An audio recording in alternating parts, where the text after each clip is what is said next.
a gente criou espaços para realmente conectar mais as pessoas e adaptar um pouco mais a forma de trabalho, que, como eu falei, é cada vez mais híbrida. Hein? Quando a gente traz as pessoas aqui no escritório, tanto as pessoas internas como os clientes, o que a gente quer são espaços onde a gente tenha essa inspiração para criar coisas diferentes.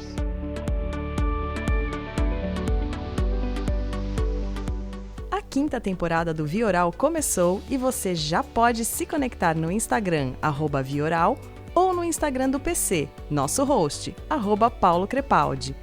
Em todas as plataformas de streaming, aquela dose oral quinzenal para seus ouvidos. Fique agora com o Vioral.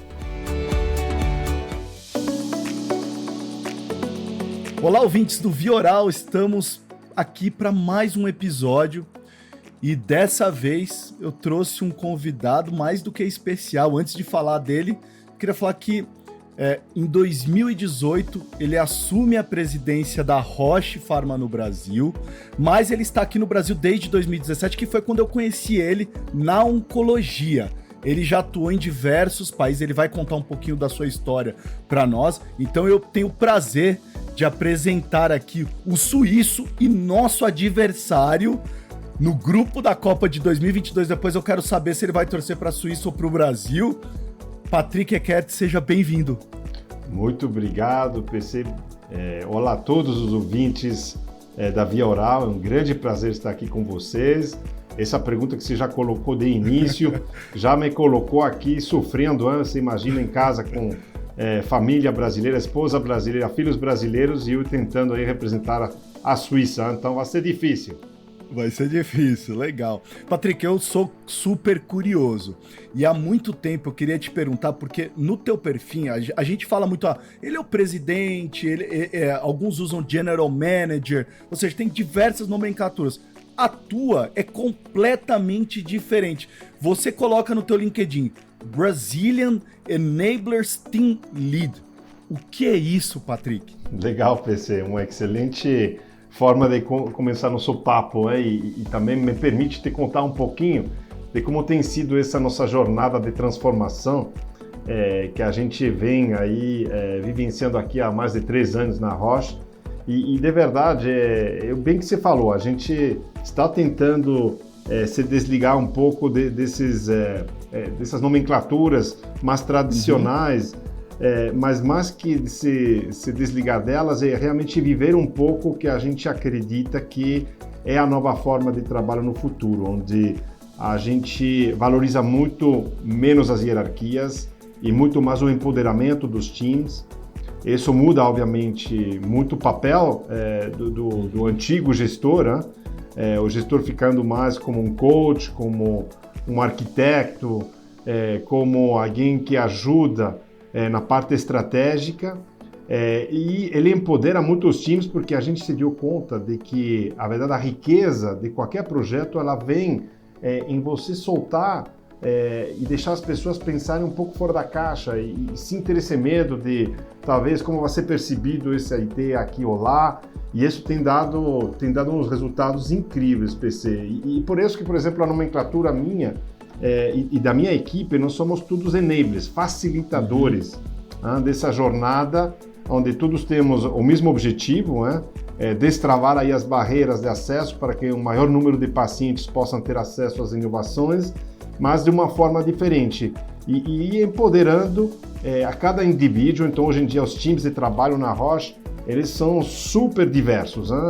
Pode ter desde um estagiário, passando por alguém que anteriormente era conhecido como um diretor, um gerente e tudo, e isso vai trazer uma amplitude muito diferente ao resultado dos projetos. Eu gosto muito, Patrick, porque eu acho que elimina um pouquinho essas barreiras hierárquicas, né?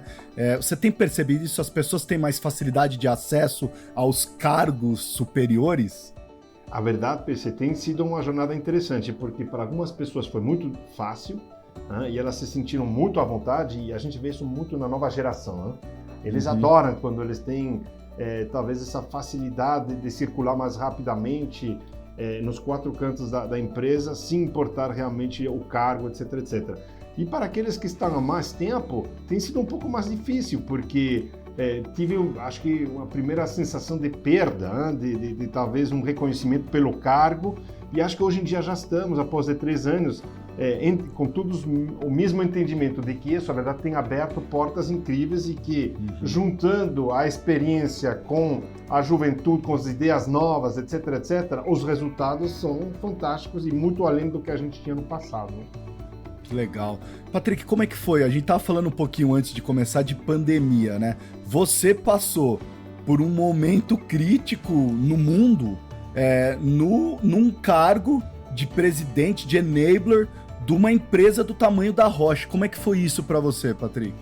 Nossa, PC, foi uma jornada de muitos aprendizados, né? Para ser aqui bem transparente com você. Acho que essa pandemia, tenho certeza, todos nós, ela nos tirou um pouco dessa zona de conforto, né? Onde cada quem já tinha o seu plano, o seu ritmo, etc, etc. E para mim, o primeiro sentimento que foi talvez do maior aprendizado é a importância da adaptabilidade, né? De realmente estar aberto a mudar os planos no caminho para poder adaptar, para que todo mundo consiga participar, né? Anteriormente, isso era se você faz uma reunião, a sua expectativa é que todo mundo compareça, que todo mundo esteja no horário, tudo. E depois da pandemia, e durante a pandemia, a gente aprendeu que isso vai ter que ser flexibilizado cada vez mais, né?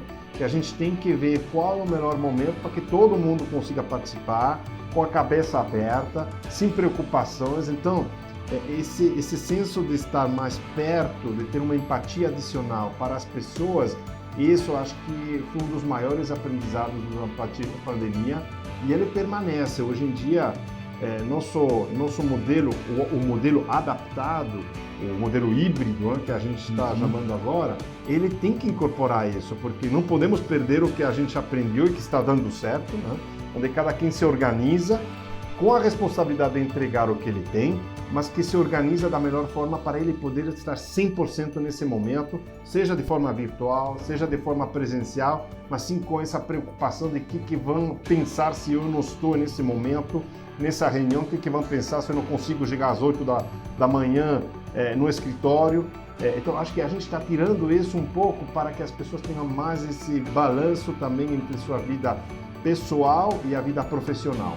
Agora, a gente tá falando de adaptabilidade, modelo híbrido. Patrick, vocês estão num escritório novo, foram 50 anos de Jaguaré, não é isso?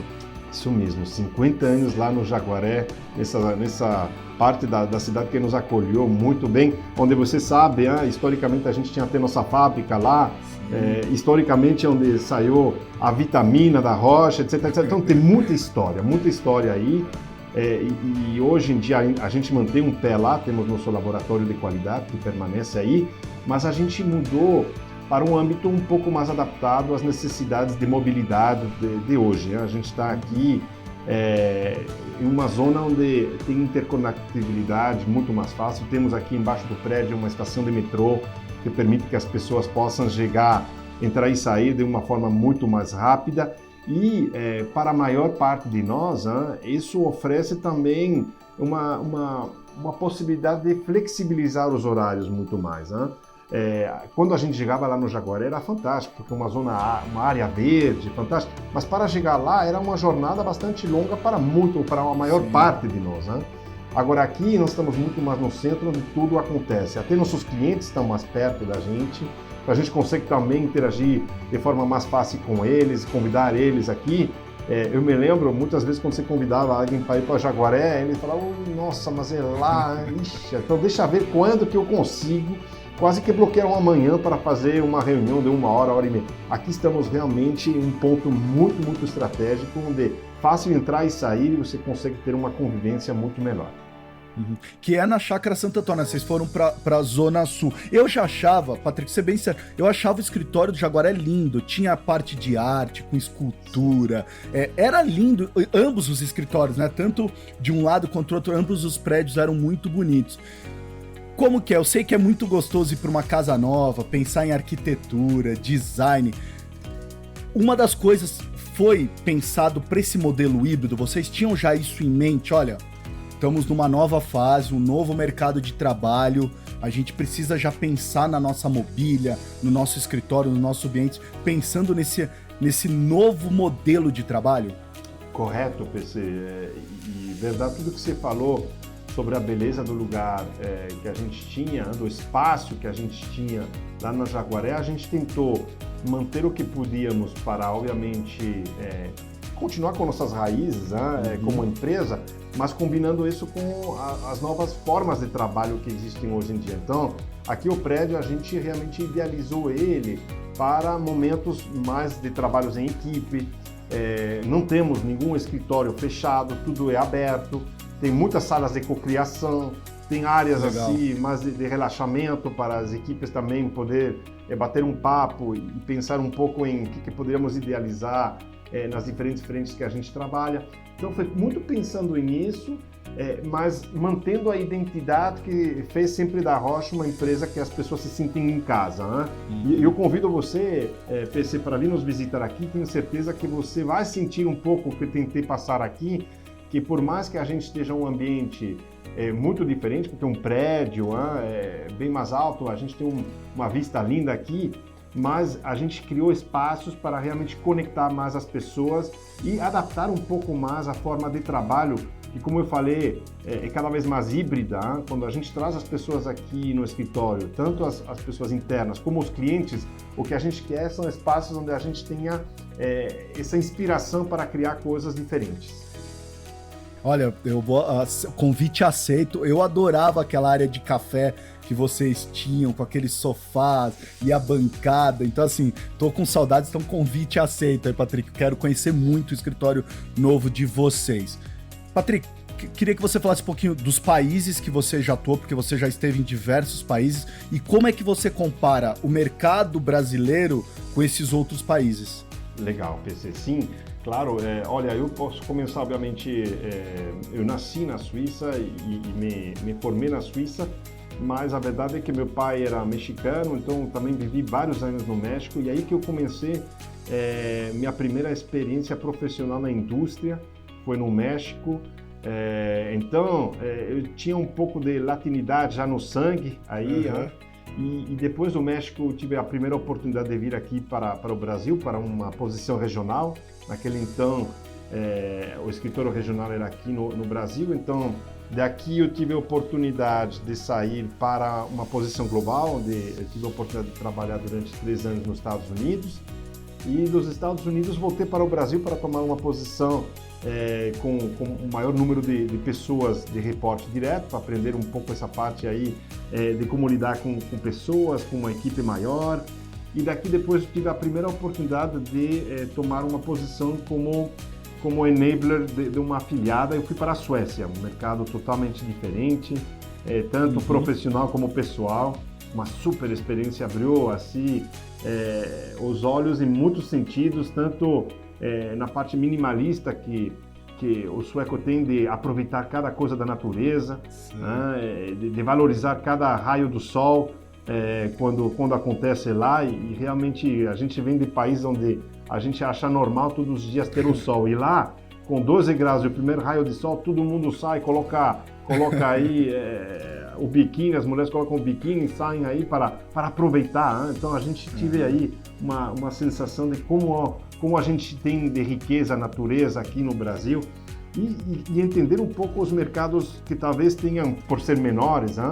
Eles têm menor complexidade em montar eu diria que uma cadeia mais fluida de relacionamento e de colaboração entre as diferentes entidades da saúde. E eu aprendi muito nisso na Suécia, e esse meu sonho de ver como aqui no Brasil a gente conseguiria trazer, dentro de um mercado muito maior, muito mais complexo, né? Um país que obviamente é continental, mas com um sistema que visa realmente a ter uma equidade, uma universalidade no tratamento, né? Através do SUS. Como que a gente pode ajudar esse SUS a ele ter mais predictibilidade, como que ele poderia também contar com mais apoio da indústria, de outras entidades, para que ele seja mais sustentável, para que essas inovações que acabam acumulando, elas venham também com uma parte de responsabilidade por parte, por exemplo, de uma indústria, e como que a gente cria modelos de acesso, de reembolso, que permitam, em vez de se acumular, de trazer um equilíbrio. E hoje em dia, de verdade, por exemplo, na Roche, a gente tem essa opção, essa oportunidade única, porque a gente tem uma particularidade que provavelmente nenhuma outra indústria tem. Nós temos desde a parte do diagnóstico até a parte do tratamento e do seu segmento, através de testes que dão realmente o resultado se o tratamento está funcionando ou não. Então, isso traz uma assertividade muito maior no investimento que um governo ou um pagador está fazendo ao longo da jornada, um tratamento, seja de um tratamento de uma doença crônica ou até, por exemplo, um tratamento oncológico, né? Então, esse é um pouco a comparação que eu faria entre um sistema menor, que tem uma facilidade em colocar isso de uma forma transparente e rápida. Os players são menores, então eles se conversam muito mais facilmente. Sim. E aqui no Brasil a gente tem que criar essa vontade de sentar mais na mesa, colocar as coisas como elas são e aí começar a construir ou a co-criar juntos como que seria esse modelo do futuro para que a saúde do brasileiro daqui a algum tempo ela permita um acesso mais rápido, mas sobretudo mais sustentável enquanto a custos, a previsibilidade para que o SUS possa cumprir essa missão tão incrível que ela tem de realmente dar 100% de acesso a todos os brasileiros. Sim. Patrick, você bateu bastante na mídia falando da questão de impostos, né? Sim. Já que você está falando do SUS, então tem bastante matéria tua que você cita isso. Eu queria saber, você acha que isso é papel da indústria farmacêutica, bater e discutir esse tipo de ponto? E outra coisa que você tem discutido muito é o value-based care, né? Você também tem falado muito disso. Eu queria saber sua opinião sobre esses dois pontos. Legal, PC, obrigado. Bom, primeiro que acho que a gente tem que levantar algumas vezes esses temas que são um pouco mais polêmicos, mas que de alguma forma vão nos levar a ter um diálogo diferenciado, né?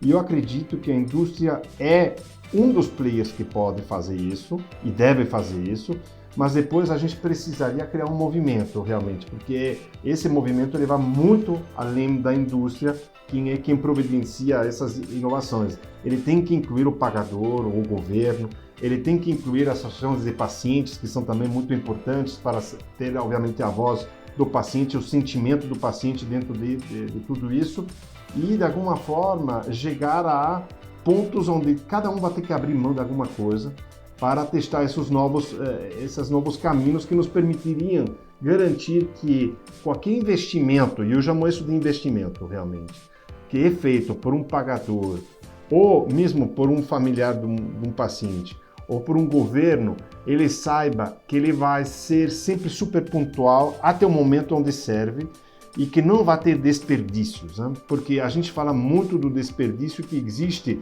e eu estou tirando o desperdício da gestão.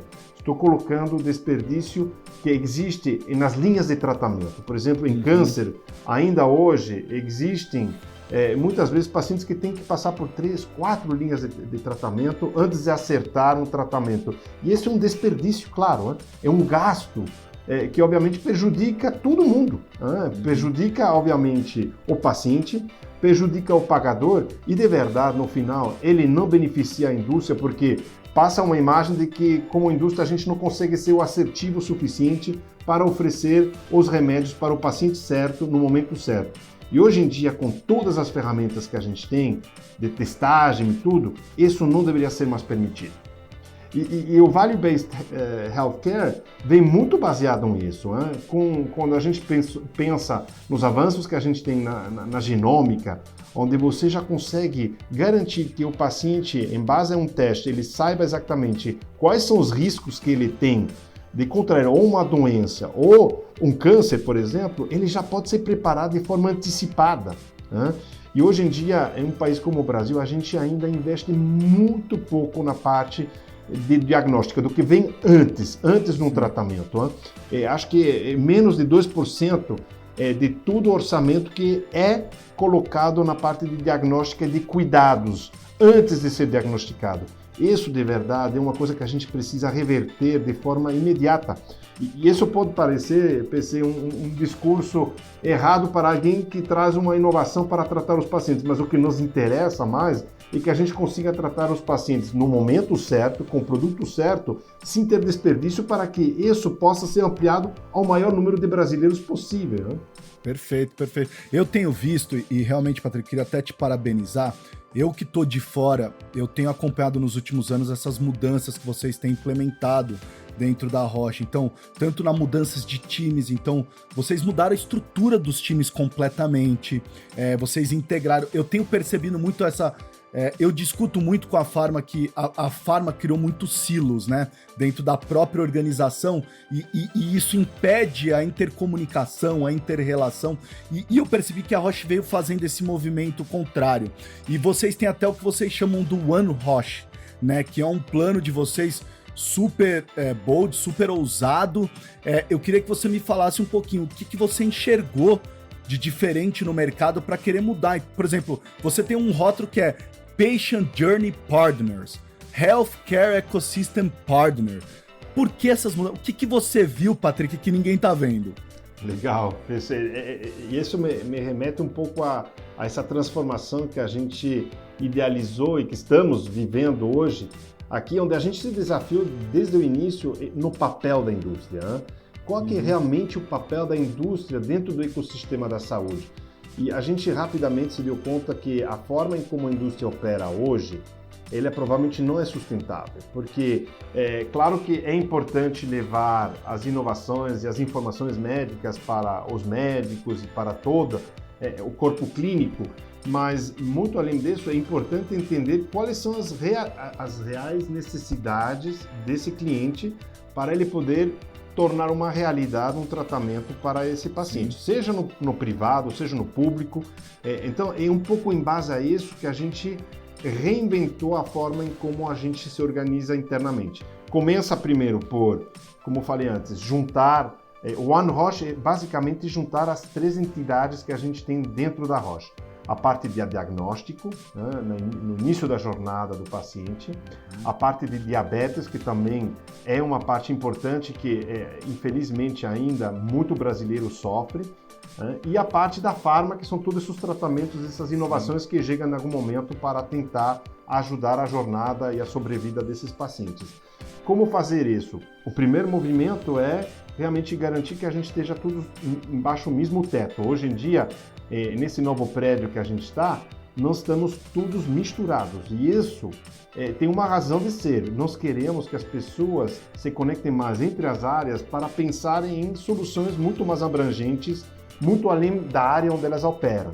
E claro, estamos no início dessa jornada, mas isso deveria nos levar, PC, a fazer interações com nossos clientes onde a gente oferece a jornada inteira do paciente, e não só uma parte da farma, ou uma parte da diagnóstica, ou um ponto específico da diabetes. Senão, quando a gente vai visitar esse cliente, idealmente a gente tem que chegar entendendo primeiro quais são as necessidades dele, trazer essas necessidades através desse Patient Journey Partner, quem vive o ecossistema desse cliente. Ele vem reemplaçando um pouco esse modelo do representante farmacêutico tradicional. Qual que é a diferença, basicamente? Esse Patient Journey Partner, ele entende exatamente qual é a jornada do paciente dentro desse ecossistema onde ele está. Então, por exemplo, se ele está em uma conta privada, uma clínica privada, quais são os pontos que eles precisariam destravar e que a Roche, como uma entidade única, conseguiria oferecer para que esse paciente tenha uma jornada muito mais fácil no acesso às suas terapias, desde o início, né, da parte de diagnóstico até o seguimento do tratamento e o tratamento em si. Então, esse Patient Journey Partner e o Healthcare Solution Partner são aqueles que estão nos ajudando nesses 2 âmbitos. Um perto do cliente para entender a jornada do paciente e outro perto mais do pagador e dos outros players do ecossistema para entender quais são as necessidades, o que esse pagador precisaria entender para que, uma vez que o paciente chegue lá, ele tenha uma jornada muito mais rápida, muito mais ágil para conseguir o tratamento dele. Eu acredito muito nesse modelo, Patrick, porque eu tenho falado que a gente tem mudado muito daquela incrível papel que a Pharma fazia da promoção de produto para ser um solucionador de ecossistema, porque é o que a gente está precisando agora, né? Porque tá tudo muito dinâmico, o mercado tá mudando, o nosso cliente tá mudando toda hora, e o papel da Pharma é exatamente isso, é ser um solucionador daquele ecossistema, então ajudar aquele profissional da saúde no dia a dia dele, o paciente no dia a dia dele. Então eu acho isso brilhante. Já que a gente está falando dessas mudanças, todo mundo fica perguntando, Paulo, quais habilidades são as habilidades hoje fundamentais para um executivo na saúde? Eu queria saber de você, Patrick, quais habilidades você tem enxergado ou você tem buscado dos executivos que trabalham com você? Legal, essa é uma super pergunta, até porque faz parte de toda essa jornada também de transformação de mindset que a gente está tentando fazer em cada um de nós, né? Porque imagina, você está treinado a operar de uma forma durante 15, 20 anos e de repente fala, não, agora vamos fazer diferente. Para mim, a grande mudança, ela começa na escuta, no entendimento e na escuta de quais são os reais objetivos que você quer atingir. E ela está muito atrelada ao como você vai fazer isso. Então, como você falou, como exemplo, anteriormente, a gente fazia isso através do representante que ia lá vender os benefícios de um produto, sem saber se realmente isso era a necessidade nesse momento desse cliente. Mas ele ia lá tocar a porta dos médicos e, obviamente, trazendo essas informações médicas que continuam sendo importantes, mas tem formas diferentes de fazer isso. Hoje em dia, com as plataformas digitais, a gente pode colocar isso à disposição do médico para ser essa a primeira interface, o que não tira que o médico pode chamar em qualquer momento qualquer um de nossos especialistas para tirar as dúvidas, mas é uma forma muito mais dinâmica e mais certeira, porque esse vai ser o momento onde realmente ele está precisando dessa informação. Então a gente libera um tempo do médico para ele poder fazer outras coisas, e quando ele precisa das informações, ele consegue isso de forma virtual, e quando ele precisa discutir um tema específico, ele chama alguém da Roche que vai ir lá e de forma como One Roche poderá oferecer uma solução que seja muito mais completa. Então acho que para mim essa escuta ativa, esse objetivo claro, e a terceira é a parte colaboração. Colaborativa no sentido de não querer sempre fazer tudo sozinhos, né? Como indústria. A gente vai precisar, algumas vezes, se juntar até com um competidor para ter uma solução muito mais abrangente. A gente não pode pensar que todas essas barreiras que hoje em dia existem no acesso, por exemplo, a uma nova terapia, elas vão ser só solucionadas pela Roche. A Roche vai precisar de muito apoio de outros players, inclusive, algumas vezes, de um competidor, para ter, obviamente, uma solução muito mais completa e tomara seja uma solução que vai dar uma vantagem adicional para o paciente. Não tem como falar, já que você falou de colaboração, e eu acredito muito também no processo colaborativo, acho que as farmas precisam fazer muito mais collabs do que elas estão fazendo, e eu sei que a Roche na diabetes faz muito isso, faz muito collab com outras indústrias do mercado e até com startups, health techs também. Como é que faz, Patrick, para pensar em inovação e modelo colaborativo sem pensar em novas moléculas? Porque foi sempre o caminho da farma, né? Pra gente, inovação são novas moléculas. Como é que faz para a gente sair um pouquinho desse mindset? A verdade, isso tem sido, talvez, a parte mais difícil, porque como indústria, se você olha, lá atrás sempre trouxemos muita inovação. Mas a inovação, ela vem, obviamente, da pesquisa e desenvolvimento, e a gente, como Roche, nós investimos mais de 20% de nossa renda anual em pesquisa e desenvolvimento. Isso faz que, obviamente, nós vamos continuar trazendo, ao longo dos anos, muita inovação. Só que, quando a gente olha, enquanto dessa inovação realmente está beneficiando, por exemplo, aqui os brasileiros, aí nós temos um choque grande, porque nós não estamos conseguindo fazer que essa inovação, de forma ágil, rápida e abrangente, ela chegue a 100% dos brasileiros.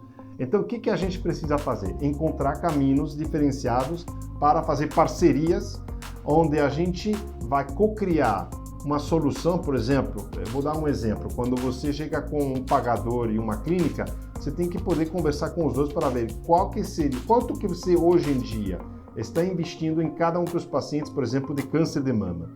E como que você está enxergando a evolução disso? E qual que seria o caminho para a gente, em conjunto, entre os três, viabilizar uma solução onde você tenha uma predictibilidade maior do gasto, sabendo que todas essas inovações vão chegar, vão ir complementando e, obviamente, trazendo eficiências e que isso não altere teu número de investimento nesses pacientes.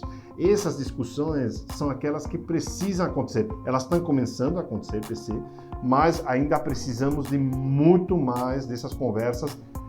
E num país como o Brasil, a gente precisa fazer isso nos 4 cantos, né? Tanto no âmbito privado, onde algumas vezes é mais fácil fazer isso, porque são entidades menores, então você consegue até trazer alguns bons exemplos de como isso pode funcionar, mas a gente precisa ampliar isso para que os 210 milhões de brasileiros possam sonhar com sempre ter a melhor tecnologia da forma mais rápida, assim como outros pacientes têm isso em outros países. Perfeito. Agora, Patrick, eu queria que você falasse para mim quem é a Roche Pharma hoje e o que a gente pode esperar da Roche para os próximos anos.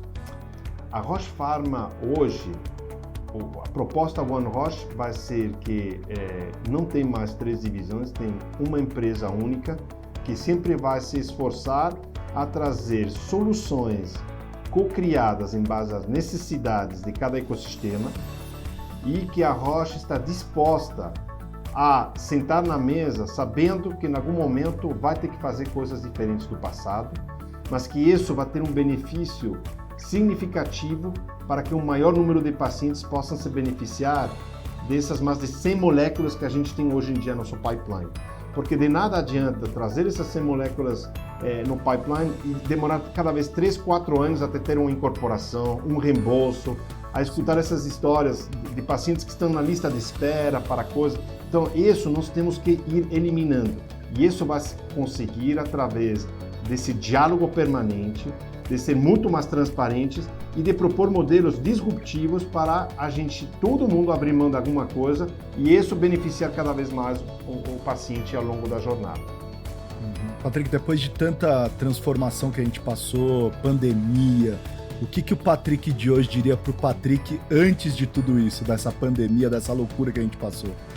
Adorei essa. Nossa, é um Patrick totalmente diferente. Então, hoje o Patrick de hoje, ele é alguém que valoriza muito mais coisas que talvez anteriormente ele achava que eram normal, eram devidas, E hoje em dia eu valorizo tanto ter por exemplo, essa flexibilidade dentro dos meus horários para eu poder continuar ficando perto da minha família, ter esse famoso work-life balance, que me faz ser uma pessoa mais equilibrada e também muito mais pronta, com a mente mais aberta quando eu venho para um momento de cocriação, para uma solução diferenciada. Então eu olho para esse Patrick lá do passado e falo, não perca tudo que você aprendeu durante essa pandemia, achando que tudo vai voltar ao que era. Porque se a gente perde isso, aí sim essa pandemia vai nos deixar só lembranças ruins. Tem muita coisa que a gente aprendeu durante esse tempo, até nas conexões humanas que a gente teve. De repente a gente estava na casa um do outro, né? Se conectando, conversando sobre projetos, entendendo mais a realidade um do outro.